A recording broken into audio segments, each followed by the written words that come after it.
poison pet food sparked a nationwide recall and left some pet owners scared. But what we found that's allowed to be in that very same food may surprise you. The Night Team reveals what's in some pet food. Live from Boston, this is 7 News at 11. The poison gets into pet food, sparking a panic and a recall.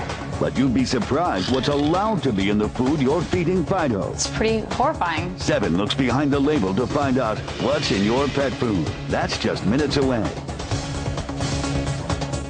Tainted pet food recently sparked a nationwide recall, leaving concerned pet owners wondering how extensive that problem might be. That was something that shouldn't have been in the food, but what we found is actually allowed to be in the food fed to pets may surprise you. The Night Team's Ann Allred reveals what's in your pet food.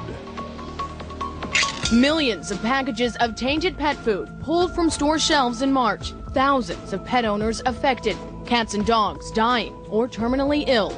It happened to Katie Gregory of Framingham. She says her cats, Harley and Oliver, ate some of the problem pet food. They have chronic kidney disease. The scare put many pet lovers into a panic and left them wondering just what they've been feeding their beloved animals. Honestly, I never thought about it, never even looked at the ingredients.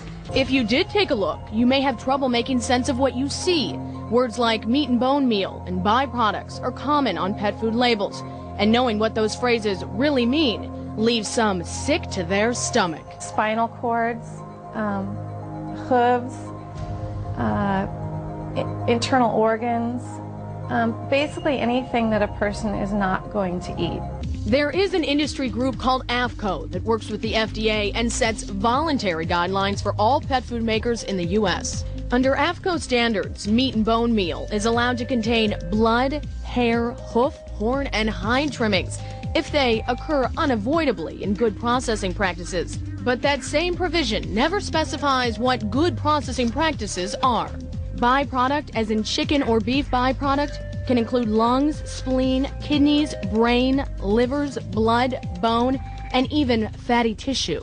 It's pretty horrifying. Even though these ingredients sound very unappetizing and even disgusting to some, the FDA says they are not dangerous for your pet. The FDA tells 7 News many ingredients such as meat, poultry, grains, and their byproducts are considered safe foods. These animals, while they may not sound desirable to us to consume, they are safe to be consumed, and they can safely be consumed by animals. And the Pet Food Institute, which represents pet food manufacturers, says they hold their ingredient suppliers to strict specifications. But animal activists say pet owners aren't getting the whole story. There's really no guarantee about the quality of the ingredients. The best thing you can do for your pet is check the label.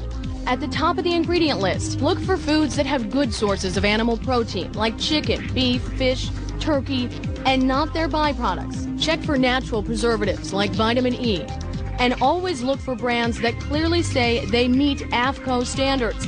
That way, you'll always know what's in your pet food. I'm Ann Allred, 7 News.